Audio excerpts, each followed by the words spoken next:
So hey guys and welcome back to my channel. But before I start the explanation, I know guys आप लोग मुझ पे काफ़ी ज़्यादा गुस्सा हो, but गुस्से को साइड में रखते हुए without any further delay let's start the explanation. But उससे पहले make sure you guys subscribe to my channel, like the video and share with your friends. And now let's start the explanation.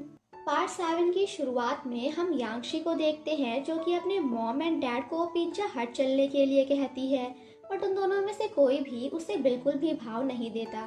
तभी थोड़ी देर बाद यांगशी की mom आकर उससे कहती है कि अगर तुमने इस बार मैथमेटिक्स के एग्जाम में 70 पॉइंट से ऊपर ला लिया ना, तो आई प्रॉमिस मैं तुम्हें खुद पिज्जा हट लेकर चलूंगी। जिसे सुनकर यांगशी काफ़ी ज़्यादा हैप्पी हो जाती है एंड अपने पेपर में लिखती है कि प्लीज़ गॉड मुझे आशीर्वाद दो ताकि मैं एग्जाम में 70 पॉइंट्स लाकर पिज्जा हट जा सकूं। नेक्स्ट मॉर्निंग हम सीतू को देखते हैं जो कि हुआबियाओ को अपने हियरिंग मशीन्स दिखाते हुए कहता है कि तुझे पता है क्या, मैं कभी भी किसी को भी फेक प्रोडक्ट्स नहीं बेचता। जिस पर हुआबियाओ कहता है कि बट उस लड़के ने तो मुझसे कहा था कि उसने वो मशीन तुझी से खरीदी थी और वो मशीन फेक थी। सीतू कहता है कि तुमने वो मशीन उससे कितने में खरीदी थी? जिस पर हुआबियाओ कहता है कि 21 में। सीतू कहता है कि मैंने उसे वो मशीन 51 में बेची थी और उसने तुम्हें सिर्फ और सिर्फ 21 में। इसका मतलब उन्होंने तुम्हें मशीन बेचने से पहले उसके बाकी के इम्पोर्टेंट पार्ट्स बाहर निकाल लिए थे। हुआबियाओ जब वहाँ से जा रहा होता है तो लियू उसे एक न्यू हियरिंग मशीन देता है, बट हमारा हुआबियाओ उसे लेने से मना कर देता है। जिस पर सीतू कहता है कि अब तुम इसे रख सकते हो बिकॉज वैसे भी अब ये मेरे किसी काम की नहीं। जिसे सुनकर हुआबियाओ सीतू को थैंक यू बोलता है एंड देन उसे कुछ पैसे देते हुए वहाँ से चला जाता है। देन नेक्स्ट सीन में हम सभी को क्लास में देखते हैं जहाँ यांगशी हेमी से कहती है कि आज से मैं सभी एक्स्ट्रा क्लासेस अटेंड करूंगी एंड मन लगाकर पढ़ाई करूंगी। जिसे सुनकर क्लास के सभी बच्चे इंक्लूडिंग हमारे टीचर भी थोड़ा शॉक्ड हो जाते हैं बिकॉज यांगशी क्लास की एक ऐसी बच्ची है जिसका मन पढ़ाई के अलावा बाकी हर एक काम में लगता है। वहीं दूसरी तरफ हम सीतू एंड लियू को देखते हैं जहां वो दोनों उन सभी से बदला लेने के लिए उन्हें खराब स्केटिंग शूज बेच देते हैं, जिस वजह से वो सभी स्केटिंग करते करते नीचे गिर जाते हैं। जिसे देखकर सीतू उन सभी पे हंसते हुए कहता है कि तुम सभी इसी के लायक हो बिकॉज तुमने मेरे दोस्त को नकली मशीन बेचकर उसे धोखा दिया। पढ़ाई करते करते जब यांगशी क्लास में ही सो जाती है तो हुआबियाओ आकर उसे काफी प्यार से देखने लगता है एंड आफ्टर दैट एक पेन उठाकर यांगशी के बालों को साइड करता है। But guys guess what? नहीं पता? कोई नहीं, मैं बताती हूँ ना। सो अब हमारी प्यारी सी यांगशी के पेन में क्या लगा हुआ था ये तो आप खुद ही देख लो। वेल ये सब देखकर बेचारा हमारा हुआबियाओ वाज लाइक कितनी पागल लड़की है ये। आई मीन अभी अभी मैं हैंड वॉश करके आया हूँ, अब इसकी वजह से फिर से मुझे हैंड वॉश करना पड़ेगा। हुआबियाओ जब हैंड वॉश करने के लिए जा रहा होता है तो उस पेपर को देखकर उसे भी पता चल जाता है कि यांगशी पिज्जा हट जाना चाहती है। सेम नाइट जब यांगशी घर जा रही होती है तो बाहर लियू उसका वेट कर रहा था, बट यांगशी उसे इग्नोर करते हुए अंदर चली जाती है क्योंकि अभी हमारी यांगशी मैडम लियू भाई साहब से काफी ज्यादा गुस्सा हैं। नेक्स्ट मॉर्निंग लियू अगेन यांगशी से बात करने की कोशिश करता है बट इस बार भी यांगशी उसे कोई भाव नहीं देती। स्कूल में भी लियू यांगशी से कई बार बातें करने की कोशिश करता है बट यांगशी उसे इग्नोर कर देती है। सेम नाइट जब हुआबियाओ अपनी ग्रैंडमा के पास बैठा होता है तो ग्रैंडमा उससे कहती है कि तुम मुझसे प्रॉमिस करो कि आज के बाद तुम किसी से भी पैसे उधार नहीं लोगे। जिसे सुनकर हुआबियाओ थोड़ा सोचने के बाद अपनी दादी माँ से कहता है कि दादी माँ आई प्रॉमिस कि आज के बाद ना मैं किसी से भी कभी भी पैसे उधार नहीं लूँगा। तभी थोड़ी देर बाद वहाँ पे एक लड़का आकर हुआबियाओ से कहता है कि क्या तुम थोड़ी देर के लिए बाहर आ सकते हो क्योंकि मुझे तुमसे माफ़ी मांगनी है। नेक्स्ट मॉर्निंग सीतू हुआबियाओ से पूछता है कि क्या उन लड़कों ने तुमसे माफ़ी मांग ली क्योंकि हमने उन्हें काफ़ी अच्छा खासा सबक सिखाकर तुमसे माफ़ी मांगने के लिए कहा था। जिस पर हुआबियाओ कहता है कि हाँ बिल्कुल, आई मीन उन्होंने मुझसे माफ़ी मांग ली। यांगशी जब हेमी के साथ घर जा रही होती है तभी पीछे से लियू आकर उसे रोक लेता है एंड उससे कहता है कि मुझे लगा था कि वो तुम ही हो जिसने मेरी बुक्स के अंदर मूवी टिकट्स रखी थी, बट मूवी खत्म होने के बाद मुझे पता चला कि वो तुम नहीं बल्कि हुआंग थी। और वैसे भी तुम्हें तो पता है ना कि मैं कभी भी तुमसे झूठ नहीं बोलता। जिसे सुनकर यांगशी कहती है कि मुझे पता है, बट अगर ये बात तुम मुझे पहले ही बता देते तो शायद आज हमारे बीच में ये फाइट नहीं होती। After that Li Yu Yangshi को एक पेपर देता है जिसमें लिखा होता है कि सैटरडे आफ्टरनून को तुम फ्री रहना। एंड फाइनली यहाँ पे ली यू एंड यांगशी के बीच में सब कुछ पहले की तरह ठीक हो जाता है। वेल आफ्टर दैट सभी फ्रेंड्स मिलकर साथ में काफी ज्यादा मस्ती करते हुए काफी इंजॉय करते हैं। सेम नाइट जब यांगशी हेमी से बात कर रही होती है तो हेमी उससे कहती है कि शायद लियू तुम्हें पसंद करता है, बट यांगशी इस बात पे भरोसा नहीं करती एंड बातें करते करते वहीं पे सो जाती है। नेक्स्ट मॉर्निंग हम सभी को स्कूल में देखते हैं जहां आज उन सभी का बास्केटबॉल कंपटीशन होने वाला था। अपोनेंट टीम का एक मेंबर कहता है कि हम सभी के यूनिफॉर्म्स काफ़ी ज़्यादा सेम हैं जिस वजह से गेम्स खेलते समय हमें कंफ्यूजन हो सकती है, इसलिए हम चाहते हैं कि तुम अपनी यूनिफॉर्म चेंज कर लो। बट सीतू ऐसा करने से मना कर देता है, जिस बात को लेकर उन दोनों टीम्स के बीच में बहस हो जाती है।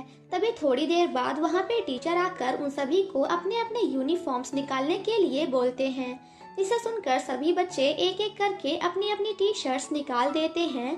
बट हुआ बियाओ अभी भी अपनी यूनिफॉर्म नहीं निकालता, जिसे देखकर टीचर वॉज लाइक ओए हुआ बियाओ, लड़कियों जैसी हरकतें करना बंद करो एंड टी शर्ट निकालो।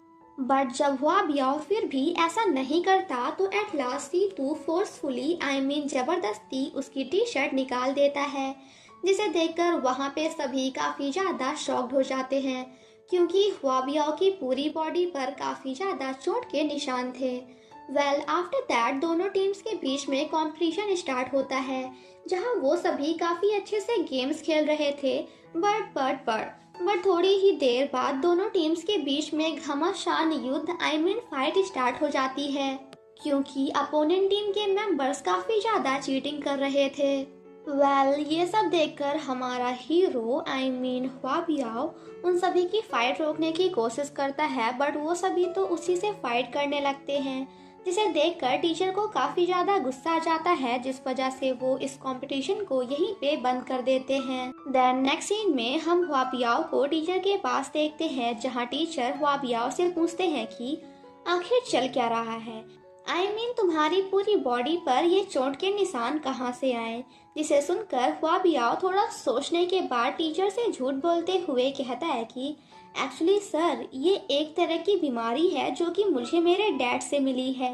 एंड आफ्टर दैट टीचर को काफ़ी ज़्यादा इमोशनली ब्लैकमेल करता है और बेचारे हमारे भोले भाले टीचर उसकी सभी बातों पे बड़े आराम से भरोसा भी कर लेते हैं। बट रुको जरा, सब्र करो, क्योंकि थोड़ी ही देर बाद काफ़ी सारी बुक्स पढ़ने के बाद एट लास्ट टीचर को भी पता चल जाता है कि हुआबियाओ ने उन्हें काफ़ी अच्छे से बेवकूफ़ बनाया है, क्योंकि ऐसी कोई बीमारी इस दुनिया में एग्जिस्ट ही नहीं करती। लियू जब शॉप जा रहा होता है तो वो हुआबियाओ को अपोनेंट टीम के एक मेंबर से बातें करते हुए देखता है। अंदर जाने के बाद हुआबियाओ यांगशी से कहता है कि अगर तुमने इस क्वेश्चन को सॉल्व कर दिया ना तो फिर मैं तुम्हें एक गिफ्ट दूंगा। सेम नाइट लियू हुआबियाओ से पूछता है कि क्या तुम मुझे अपना फ्रेंड मानते हो या फिर नहीं, जिस पर हुआबियाओ कहता है कि ये भी कोई पूछने की बात है, अरे बिल्कुल मानता हूँ। लियू कहता है कि अगर तुम मुझे सच में अपना दोस्त मानते हो तो फिर क्या तुम मुझे बता सकते हो कि आखिर तुम्हारे साथ क्या हुआ है। तुम्हारी बॉडी पे ये काफी सारे चोट के निशान कहाँ से आए, बिकॉज बेस्ट फ्रेंड्स एक दूसरे से कुछ भी नहीं छुपाते, कुछ भी नहीं मतलब कुछ भी नहीं। जिसे सुनकर हुआबियाओ लियू को सब कुछ बता देता है। हुआबियाओ कहता है कि सीतू ने जिन लोगों को खराब स्केटिंग शूज बेचे थे उन सभी ने मिलकर मुझे काफी मारा, क्योंकि सीतू मेरा दोस्त है। उन्होंने मुझसे कहा कि हम सब मिलकर तुम्हें मारे या फिर तुम्हारे फ्रेंड सीतू को। जिसे सुनकर मैंने उन सभी से कह दिया कि तुम मुझे मार सकते हो, लेकिन हाँ मेरे फेस को ना टच भी मत करना, वरना मेरी ग्रैंडमा को पता चल जाएगा कि मैं फाइट करके आया हूँ। हुआ बियाओ कहता है कि अब जब तुमने मुझे अपना बेस्ट फ्रेंड कहा है तो मैं तुम्हें अपना एक और सीक्रेट बताना चाहता हूँ। और वो सीक्रेट ये है कि मैं यांगशी को पसंद करता हूँ, किसी और को मत बताना, ओके।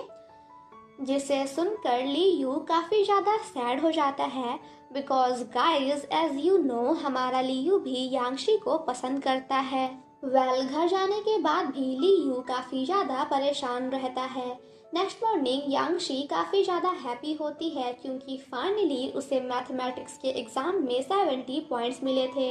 इसका मतलब कि अब वो अपनी फैमिली के साथ पिज़्ज़ा हट जा सकती है।